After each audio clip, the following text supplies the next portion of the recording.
बिस्मिल्लाहिर्रहमानिर्रहीम। आई महमूद बुनियादी। अस्सलाम वालेकुम वरहमतुल्लाहि वबरकातुहू। एक नए वीलॉग के साथ आपके सामने हाजिर हूँ। आज हम डिस्कस करेंगे कि अगर पाकिस्तान दोबारा बनना हो और हमको दावत दी जाए कि उसमें शिरकत करें, लेकिन ये हमारे जहन में हो कि पाकिस्तान बनने के बाद ऐसा होगा जो अब हमारे सामने है, तो हम में से कितने फीसद लोग उस पाकिस्तान को बनाने में हिस्सा लेंगे। उसके बाद एक पुलिस वाले की शहादत हुई है और इंतहाई कमीने दुश्मन से वास्ता पड़ा है जिन्होंने उस पुलिस वाले की शहादत को भी सियासत की नज़र कर दिया। फिर अली अमीन गंडापुर भी वो गर्लफ्रेंड के साथ चले गए। ये कौन सी कहानी है? ये कहानी ऐसी है कि जो भी बंदा गायब होता है, अगवा होता है या जो है वो मिसिंग होता है, तो उसको कहा जाता है कि वो तो अपनी गर्लफ्रेंड के साथ चला गया है। लेकिन मुझे नहीं लगता अली अमीन गंडापुर की जिस तरह शख्सियत है, जिस तरह उनकी मूंछें हैं, तो उनकी कोई गर्लफ्रेंड होगी। बहरहाल आपको याद होगा कि आज़ाद कश्मीर के शायर एक जो थे अहमद फरहाद, उनको अगवा किया गया और उनको कहा गया कि वो शुमाली इलाका जात की तरफ फिर रहे हैं। फिर जब अदालत ने, इस्लामाबाद हाई कोर्ट ने ज़्यादा दबाव डाला तो उनको आज़ाद कश्मीर से उनकी गिरफ्तारी डाली गई और उनको प्रोड्यूस किया गया। अब अली अमीन गंडापुर को इन्होंने अगवा तो कर लिया, इन्होंने गैब तो कर दिया, लेकिन आज केपी के असम्बली का इजलास हुआ, वहाँ बहुत ज़्यादा जो है वो तकरीर हुई। फिर पेशावर हाई कोर्ट भी आज खुली, चीफ जस्टिस ने भी समाअत की। अब इनको समझ नहीं आ रही कि अली अमीन गंडापुर को प्रोड्यूस कैसे करें। अब वज़ीर दाखिला भी मुकर गए हैं मोहसिन नकवी साहब कि जी हमें तो नहीं पता, वो पिछले कमरे से जो है वो निकल गए हैं, भाग गए हैं। अब समझ इस बात की नहीं आती। ये असल में ना वही 80s और 90s वाले तरीके, यानी लोगों को चे बनाना, इनको अभी तक इस बात की समझ नहीं आ रही कि वक्त बदल गया है, हालात बदल गए हैं, लोग बदल गए हैं। 2 मिनट में सोशल मीडिया ने जो इन्होंने सीसीटीवी फुटेज दिखाई उसका पोस्टमार्टम कर दिया, वो बंदे ही और है। फिर सोशल मीडिया ने जो तोड़फोड़ हुई केपी के हाउस में, वो भी सारी दिखा दी कि जब वो भाग गए तो दरवाजे तोड़ने की क्या ज़रूरत थी, प्रिजन बैन की क्या ज़रूरत थी। अब इनको समझ नहीं आ रही। अब ये पता क्या करेंगे, ये किसी मकान से या किसी भी कोठी से वो प्रोड्यूस करेंगे, कहेंगे प्रोड्यूस तो नहीं करेंगे, इनके अपने पास ही होगा। वहाँ कहेंगे कि वहाँ पे छापा मारा गया है, वहाँ पे अली अमीन गंडापुर जो है वो पकड़े गए हैं और फिर उनको जो है वो सामने लाया जाएगा। क्योंकि एक मुंतखब वज़ीर आला को वो कितनी देर तक या कितने अरसे तक जो है वो इस तरह मिसिंग रखा जा सकता है। तो अगला प्लान इनका ये होगा कि कहेंगे जी हमने वहाँ छापा मारा है। अब इमरान खान जो है वो बात समझ में आती है, वो क्यों बार बार कहते हैं कि सीसीटीवी फुटेज वो जो 9 मई का ड्रामा हुआ, क्योंकि उसमें 3 मिनट में ये पकड़े जाएंगे, ये सारे पकड़े जाएंगे। उसमें नून लीग ने क्या किया, उसमें एस्टेब्लिशमेंट ने खुद क्या किया, उसमें दूसरे गुलू भट्टो ने क्या किया, 3 मिनट में पकड़े जाएंगे ये। जिस तरह आज मैंने आपको बताया है कि सोशल मीडिया ने वो 3 मिनट में उसका सारा पोस्टमार्टम कर दिया कि ये तो बंदे ही और है, वो कोई मिनिस्टर है या मुशीर है केपी के हुकूमत का, जिसका जो हुलिया है वो थोड़ा बहुत अली अमीन गंडापुर के साथ मिलता है। लेकिन ये इनका इसरार है कि ये 1980 में रहेंगे या 1990 में रहेंगे, और जिस तरह कौम पहले लोग आंखें बंद करके इनकी हर बात मान लेते थे, अब भी लोग मान लेंगे। अब लोग नहीं मानते, अब लोग तह तक जाते हैं। जो इन्होंने सीसीटीवी फुटेज दिखाई वो बिल्कुल झूठी और बेबुनियाद थी कि ये देखें जी अली अमीन गंडापुर। इससे पहले वाले वीलॉग में आपको बताया कि फैसल वाडा जो कि जर्नैलों की टट्टी है, वो कह रहा था कि जी अली अमीन गंडापुर जो है वो केक उनको कहीं पे खिलाया जा रहा है। यानी ये इनके बयानात हैं। मैंने बताया ना कि बहुत गलीज और घटिया दुश्मन से वास्ता पड़ा है। तो अब ये इस तरह करेंगे, इनका प्लान मैं अभी आपको बता देता हूं कि फलां घर पे हमने छापा मारा है, فلاں کوٹھی پہ ہم نے چھاپا مارا ہے اور وہاں سے ہم نے علی امین گنڈاپور کو جو ہے وہ پروڈیوس کر لیا ہے، وہ اس کو سامنے لے آئیں گے، کیونکہ رد عمل کل سے بہت شدید ہوگا کے پی کے میں۔ اور اس کے علاوہ علی وزیر کو جو ہے وہ مبارکباد دینی تھی، محسن داوڑ کو مبارکباد دینی تھی، یہ رجیم چینج آپریشن کے مورد تھے اور بڑی بڑھ کے باتیں کرتے تھے۔ آج پی ٹی ایم پہ حکومت نے پابندی لگا دی ہے، اس کو کالعدم قرار دیا ہے، تو بڑا اچھا صلہ ملا ہے ان کو بھی، وہ بھی بڑے ٹوٹ بنے، بڑی ٹوٹی کی انہوں نے رجیم چینج آپریشن میں، اور ان پہ پابندی لگ گئی ہے۔ تو بہرحال یہ ڈرامہ چل رہا ہے، سارا ہے ڈرامہ، جس طرح ہاں ذرا ہے لمبا، انڈیا کے ڈرامے دیکھیں نا، 400 قسطیں 500 قسطیں، یہاں 47 سے ڈرامہ ہی چل رہا ہے، فلاں آ گیا، فلاں چلا گیا، فلاں الیکشن ہو گیا، فلاں الیکشن میں دھاندلی ہو گئی، یہاں پہ ڈرامہ ہی چل رہا ہے۔ اور یہ ایک اور ڈرامے کی ایک اور قسط آ گئی ہے کہ اور پھر کہیں گے کہ علی امین گنڈاپور اپنی مرضی سے گیا تھا، کہاں گیا تھا۔ یہ نمبر ونوں والا بھی ویسے ہی ہے، یہ کوئی نمبر ون شمبر ون جو ہے نا، یہ بھی ذہن سے نکال دیں، یقین کریں، یہ ان کو پتہ ہی نہیں ہے کسی بات کا، نہ ان کو یعنی ڈھنگ کا کوئی طریقہ آتا ہے کہ یعنی کوئی ڈھنگ سے یہ کوئی کام کریں، اتنا جو ہے نا وہ ننگا کام کرتے ہیں کہ ہر یہ ہمیں نمبر ون، یہ بھی ذہن سے آپ نکال دیں، یہ کوئی نمبر ون شمبر ون نہیں ہے، یہ ایویں ہی ہے بس، جو ہے نا ظاہر ہے ہمارے لیے تو نمبر ون ہے، ہم سویلینز کے لیے ہمیں کیا پتا، ہمارے لیے تو نمبر ون ہے، لیکن یہ نمبر ون شنا والی کوئی گل کو نہیں، اے میں جانے یا علی یا جھولے لال، جس طرح وہ سی سی ٹی وی فوٹیج دکھائی ہے کہ علی امین گنڈاپور کا اس طرح حلقہ ہے، حلیہ ہے، اس نے یہ کپڑے پہنے ہوئے تھے، وہ اس طرح پگڑی باندھتا ہے، وہ سارا جھوٹ کھل کے سامنے آ گئے۔ بہرحال ایک جو ہے نا پولیس والے یونیفارم میں وہ جو ہے شہید ہو گئے ہیں، ان کا سن رہے ہیں، تھوڑے سے مہینے رہتے تھے ریٹائرمنٹ میں، یعنی وہ بوڑھے تھے، تو انہوں نے ڈی چوک میں ایک تو اس کا جنازہ جو ہے نا پڑھوایا، اس کے بعد پریس کانفرنس ہوئی کہ پی ٹی آئی کے لوگوں نے جی اغوا کر لیا، پتھر لگا، تشدد کیا اور وہ فوت ہو گیا۔ پھر کیا ہوا؟ میں نے کہا نا 80 اور 90 میں رہ رہے ہیں، اور نمبر ونی کون سی؟ نمبر ونی یہ کہ اس کے بیٹے کا جو ہے نا وہ بیان آ گیا، ایک بندے نے اس کی ویڈیو بنا لی، اس نے کہا کہ میرے والد صاحب کو جو ہے سانس کا ایشو بھی تھا، میرے والد صاحب کو بی پی کا ایشو تھا، اور میری والد صاحب سے بات ہوئی، جب یہ خبریں چلی تشدد کی، تو انہوں نے کہا کہ جی مجھ پہ تو کوئی تشدد نہیں ہوا، مجھے کسی نے اغوا نہیں کیا، ہاں جو آنسو گیس فائر کی گئی، جو ایکسپائر شیل تھے، یا جو ویسے اتنی زیادہ، پہلے بھی بندے کو سانس کا مسئلہ تھا، بندہ 60 سال کو پہنچ رہا تھا، تو اس وجہ سے ان کے بیٹے کے بقول کہ ان کے بی پی نے شوٹ کیا اور ان کا جو ہے وہ انتقال ہو گیا۔ اچھا، بیٹے نے یہ بھی کہہ دیا کہ ان کے جسم پر کسی قسم کا کوئی تشدد کا یا کوئی زخم کا نشان نہیں تھا۔ اب آپ اندازہ کریں، ایک بندہ یونیفارم میں جان دے رہا ہے، ایک بندہ ریاست کے جائز ناجائز احکامات مان رہا ہے اور وہ شہید ہو رہا ہے، اور اس کے ساتھ یہ کیا کر رہے ہیں؟ آپ اندازہ کریں کہ جی وہ پی ٹی آئی والوں نے اغوا کیا۔ اور آپ یہ بھی ایک اور اینگل سے دیکھیں کہ جس شیل سے اس بندے کی وفات ہو گئی، تو یہ شیل وہ کل سے سنا 6000 شیل فائر کر چکے ہیں عام لوگوں پہ، وہاں پہ رہنے والوں کا کیا حال ہوگا، احتجاج والوں کا کیا حال ہوگا، وہاں جو لوگ جو ہے نا احتجاج میں عورتیں جو شرکت کر رہی ہیں ان کا کیا حال ہوگا۔ تو بہرحال اس پہ بھی گندی سیاست کی گئی ہے کہ جی پی ٹی آئی والوں نے مارا ہے، پی ٹی آئی والوں نے اغوا کیا ہے، پتھراؤ کیا ہے، اور اس کے بیٹے کی ویڈیو آ گئی ہے کہ ایسی کوئی بات ہی نہیں ہے۔ بہرحال یہ میں نے کہا نا کہ ایک ڈرامہ ہے، ایک لمبا ڈرامہ ہے، ہمارے جیسے لوگ آئے، بولتے رہے، چیختے رہے، لکھتے رہے، ماریں کھاتے رہے، پھر اگلے جہان سدھار گئے۔ یہ 77 سال سے ایک خدا کی بستی ہے جس پہ ناجائز قبضہ ہے، ایک قبضہ گروپ ہے، اس نے قبضہ کر رکھا ہے۔ اس لیے میں نے اپنی مین سٹوری جو ہے نا وہ لکھی ہے کہ ہمیں خواب کیا دکھائے گئے تھے؟ ہمیں خواب دکھائے گئے تھے مدینہ کے، کہ مکہ سے آپ لوگ جائیں گے نا تو یہاں کے ظلم سے، یہاں کے ستم سے، یہاں کی فسطائیت سے، یہاں کے جبر سے، یہاں کی بےزتی سے، یہاں کی گالیوں سے، تو مدینہ والے وہ آپ کا استقبال کریں گے، مدینہ والے اپنی دکانیں بانٹ دیں گے،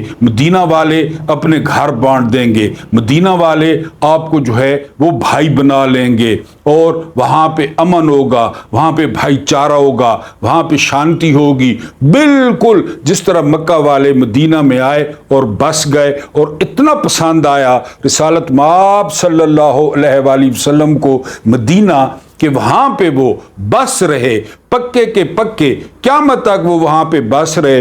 और आज भी एक बंदे ने लिखा है कि आज भी जो है वो किसी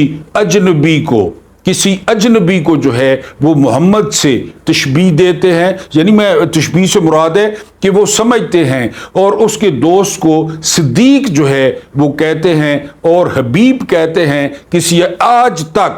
आज तक वो रोज़ा खुलवा रहे हैं, आज तक वो इफ्तारियां करा रहे हैं, वो हाथ जोड़ जोड़ के अपने दस्तरखान पे दावत देते हैं। आज तक मैं तो नहीं गया, मेरे मुकद्दर में जो है ना अभी तक नहीं है कि जी मैं उम्रा कर सकूं या हज कर सकूं। काबे किस मुंह से जाओगे गालिब, शर्म अगर तुमको नहीं आती, मेरी अभी इतनी इस्तात नहीं है कि मैं वहाँ जा सकूं। लेकिन जो लोग वहाँ हो के आए हैं वो बताते हैं मदीना का मौसम और है, मदीना के लोग और हैं, मदीने के लोगों में नरमी है, मदीने के लोगों में मोहब्बत है। बस दुआ करें कि अल्लाह पाक मेरे भी वसाइल पैदा कर दे कि मैं भी वो सरजमीन देखूं। बहरहाल मैं बात ये कर रहा था, हमें ये ख्वाब दिखाए गए थे कि आप जाएंगे, आप उस सरहद से इस सरहद पे सजदा करें। ये दूसरी दुनिया की रियासत थी पाकिस्तान और इसराइल, जो मज़हब के नाम पे एक नज़रिए की बुनियाद पर बनी, और इतनी बड़ी रियासत, लेकिन फिर हमारे साथ धोखा हो गया। बिल्कुल मैंने सवाल उठाया ना, आपने कमेंट्स में जवाब देना है कि वही सूरत हाल हो, गोरे काबिज हों और हिंदू। वो कहते हैं ना पंजाबी में कि अपना मारना है तो छां ते सटना है, यानी ये कि जी अपना मारता है ना तो छांव पे डालता है, पराया मरना है तो धूप ते स्टेना है, यानी जो पराया होता है दुश्मन होता है वो धूप पे जो है ना फेंक के जाता है। ये हमारे अपने हैं, ये हमें मार के छांव पे डाल रहे हैं। और फिर एक और आपको नफसियाती बात बताऊं, अगर कोई कल मैंने बताया था everything is fair and love and war, कि मोहब्बत और जंग में सब जायज है। दुनिया कहती है, दुनिया अमल भी करती है, पराया मारता है ना, दुश्मन मारता है तो कितना अफसोस होता है, कितना गम होता है। यानी अब कश्मीरियों के साथ ज्यादती हो रही है, करने वाले हिंदू हैं, हिंदू फौज है, हमें पता है। और यही ज्यादती अगर मुसलमान फौज करती तो आप यकीन करें कि आपका और मेरा दुख दो चंद होता। फलस्तीनियों के साथ यहूदी कर रहे हैं ना, खुले दुश्मन है, कुरान के मुताबिक हमारे खुले दुश्मन है, यहूदी कर रहे हैं। अगर फलस्तीनियों के साथ मिस्र करता, फलस्तीनियों के साथ सऊदीया करता, ये जो हमारा दुख था ना ये 10 गुना ज्यादा होता। वजह कि अपने कर रहे हैं। हमारे साथ क्या हुआ, हमारे साथ कैद आदम की ऐसी क़यादत, यानी मुखालिफ कहते हैं कि हमने इस शख्स जैसा नफीस, हमने इस शख्स जैसा अनमोल, हमने इस शख्स जैसा जो है वो कीमती शख्स नहीं देखा। मैंने आपको बताया कि पूरी जिद्दोजहद में जिस शख्स की कलाई में हथकड़ी नहीं लगी, इतनी बड़ी इस्लामी रियासत बनाई, इतनी बड़ी, और बला का जो है ना वो दयानतदार, जो यहां पे फुकदान है, बला का दयानतदार। मुस्लिम लीग के एक जो है ना वो जलसे में गए वहां पे खिताब करने, खिताब हो गया तो एक मुस्लिम लीगी लीडर जो है ना वो उन्होंने दावत दी कि आप मेरे घर तशरीफ लाएं लाजमी। तो कैद आज़म ने कहा कि ये जो सारा दौरा था ना, ये जो खिताब था, ये सारा कुछ मुस्लिम लीग ने अरेंज किया था, यानी मेरे अखराजात, मेरे सारा कुछ, क्योंकि एज ए हेड मैं आया, मुस्लिम लीग ने अरेंज किया। लेकिन तुम्हारा जो खाना है, तुम्हारे घर जो दावत है वो प्राइवेट है, उसका मुस्लिम लीग से कोई ताल्लुक नहीं है। मैं फिर आऊंगा, अपने खर्चे पे आऊंगा, तुम्हारे घर दावत खाऊंगा, लेकिन अभी नहीं। बताएं, हम तो उस बंदे के पीछे थे, हम तो डॉक्टर इकबाल के पीछे थे, हम तो मौलाना मोहम्मद अली जौहर के पीछे थे। मैंने आपको बताया था कि लाखों का मजमा और कैद आज़म तकरीर कर रहे थे, तकरीर अंग्रेजी में थी, और एक 80 साल का बुजुर्ग वो सर धुन रहा था तकरीर पे। तो साथ ही बैठे हुए एक स्टूडेंट ने, पढ़े लिखे स्टूडेंट ने, वो मजाकन कहा कंधे पे हाथ रख के कि बाबा जी समझ आ रही है? तो बुजुर्ग कहते हैं कि बेटा समझ तो नहीं आ रही, लेकिन ये यकीन है जो कह रहा है वो सच कह रहा है। बताएं आप, 80 साल का बुजुर्ग, पता नहीं उसने पाकिस्तान देखा भी सही है नहीं, किताबों में लिखा है। ये जो ही बोलते हैं हम कहते हैं झूठ है, یہ جب عزیز ہم وطنوں کہتے ہیں نا، ہم کہتے ہیں جھوٹ ہے، ہم کو یہ عزیز ہیں؟ عزیزوں کے ساتھ اس طرح کیا جاتا ہے؟ یہ عزیز ہم وطنوں کہتے ہیں نا، چاہے کوئی فوجی کہے، چاہے کوئی سولین کہے، چاہے کوئی وزیر اعظم کہے، جھوٹ ہوتا ہے، وہ ہے ہی نہیں عزیز ہم وطنوں۔ ہاں اپنے مقصد کے لیے جائز ہے، everything is fair in love and war, اپنے مقصد کے لیے جائز ہے نا۔ یونیفارم میں بیٹھ کے کبھی عزیز ہم وطنوں، 4 دفعہ تو سنا ہے عزیز ہم وطنوں، کوڑ میں جھوٹ۔ سولینز ہر 2 مہینے بعد ٹی وی پہ آ کے عزیز ہم وطنوں یا میرے پاکستانی، جھوٹ، سارا جھوٹ۔ ہم ان کے کیا لگتے ہیں؟ ان کے اپنے جو ہے نا، ان کی اپنی آل اولاد، ان کی اپنی چمڑی، ان کی اپنی دمڑی، سارا کچھ ان کا اپنا۔ آپ دیکھ رہے ہیں حالات، آپ دیکھ رہے ہیں سارے کا سارا ملک کیوں چوک ہے یا کیوں بے چین ہے؟ پتہ ہے آپ کو؟ ایک شخص۔ اب میں کتنی دفعہ اس لانتی کا نام لوں، اس لین کا نام لوں، اس ابلیس کا نام لوں، قاضی فائد عیسیٰ۔ وہ بھی استعفیٰ دے دے کہ میں نہیں ایکسٹینشن لے رہا، میں نئی عدالت کا سربراہ نہیں بن رہا، سارا کچھ پرامن ہو جائے گا۔ 25 اکتوبر تک آپ بھول جائیں کہ پاکستان میں کوئی سٹیبلٹی آئے گی، پاکستان میں کوئی چین آئے گا۔ اور اگر 25 اکتوبر کے بعد میرے منہ میں خاک، خدا نخواستہ، یہ ابلیس رہتا ہے، یہ بیگم کا ٹاؤٹ اور غلام رہتا ہے، یہ قاضی فائد عیسیٰ، پھر بھول جائیں، پھر پاکستان بھول جائیں۔ پھر پنگ پونگ ہوگا جرنیلوں کا اور ججوں کا۔ جرنیل فیصل واڈا کی صورت میں ٹٹی کریں گے، جج صاف کریں گے۔ محسن نقوی کی صورت میں موتر کریں گے، جج صاف کریں گے۔ جج کون؟ قاضی فائد عیسیٰ، وہ صاف کرتا جائے گا، یہ کرتے جائیں گے، وہ صاف کرتا جائے گا، بھول جائیں۔ اب سوال یہ ہے کہ اس پاکستان کا، میں نے آپ کو بتایا ہے 1000 گنا ججوں انگریزوں کی عدالتیں قاضی فائد عیسیٰ سے اچھی تھی، 1000 گنا ان کی بیوروکریسی اس حد حرام اور اس حرام خور بیوروکریسی سے اچھی تھی، جنہوں نے 8 فروری کو پوری قوم کی امانت میں خیانت کی اور مینڈیٹ چوری کر لیا۔ نہ بچاتے نہ نوکری، کھڑے ہو جاتے کہ ہم نہیں کرتے، ہم فارم 47 پہ سائن نہیں کرتے، مرد بنتے نا، صرف ناڑا باندھنے کے لیے مرد ہیں یا پینٹ پہننے کے لیے مرد ہیں، ساڑی نہیں پہنتے، یا صرف ان کو جا کر ان کا میڈیکل چیک اپ کروائیں تو مرد نکلیں گے، باقی کوئی بات ہے ان میں مردوں والی؟ کھڑے ہو جاتے، نوکری دفع کرتے نوکری کو کہ نہیں کرنی ہم نے نوکری، ہم قوم کا مینڈیٹ چوری نہیں کرتے۔ یہ سفید داڑھی والا جس کی جو ہے نا ٹانگیں قبر میں ہیں اور کیا کر رہا ہے ایکسٹینشن کے لیے، تمام پاکستان کو دو پہ لگایا ہوا ہے extension, extension, extension, high extension, high extension, high extension, high, پوری قوم کا جو ہے نا وہ سکون برباد کیا ہوا ہے ایکسٹینشن۔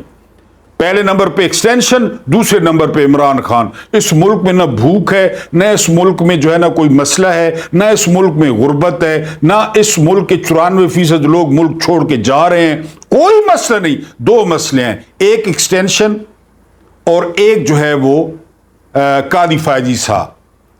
اللہ جو ہے وہ مشرف کو، ایوب کو، ضیاء کو، پرویز کیانی کو، جنرل باجوہ کو جہنم کے سب سے نچلے گڑھے میں پھینکے، جنہوں نے ان کو ایکسٹینشنوں کے رستے دکھائے کہ اتنے مزے، مزے ہی مزے، مزے ہی مزے، سب سے گہرے۔ ابو لہب کے ساتھ ان کو رکھے، ابو جہل کے ساتھ ان کو رکھے، جنہوں نے ہمارے خوابوں کا خون کیا کہ ہم مدینہ جا رہے ہیں، مکہ سے، ہم مکہ سے مدینہ جا رہے ہیں۔ انہوں نے ہمارے لیے کیا کیا؟ ہمارے لیے یہ کیا کہ ہم جو ہے نا گھوم پھر کے اتنا بڑا چکر لگا کے دوبارہ مکہ پہنچ گئے۔ دوبارہ ہم نے دیکھا تو بچیاں دف نہیں بجا رہی تھی استقبال والی، ہم نے دیکھا ابو جہل کھڑا تھا، ہم نے دیکھا ابو لہب کھڑا تھا، ہم نے دیکھا ولید بن مغیرہ کھڑا تھا، ہم نے دیکھا وہی جو ہے نا مشرک کھڑے تھے اور اپنے دانت اور اپنے آلے تیز کر کے کھڑے تھے، ہم نے دیکھا काबा में 360 बुत थे, हमने देखा हुबल हम पे हंस रहा था, हमने देखा लात हंस रहा था, हमने देखा मनात हंस रहा था, और इस तरह कर रहे थे, इस तरह कि आओ तो सही, और हम बॉर्डर क्रॉस करके इधर आ गए। अगर दोबारा तहरीक शुरू हो तो आप में से कितने फीसद हिस्सा लेंगे? अल्लाह पाक आपको आसानियाँ अता फरमाए, आसानियाँ बांटने की तौफीक अता फरमाए। रब्बे करीम आपके और मेरे मरहुमीन की मग़फ़िरत करे, उनके साथ अदल का नहीं रहम का और एहसान का मामला फरमाए, और मेहरबानी कर दें, थोड़ा प्रमोट कर दें, थोड़ी सब्सक्रिप्शन करवा दें, थोड़े व्यूज़ दिलवा दिया करें कि मैं भी जाके मदीना की गलियां देखूं। या आपको अच्छा नहीं लगता? मुझे बर्दाश्त करने का बहुत बहुत शुक्रिया।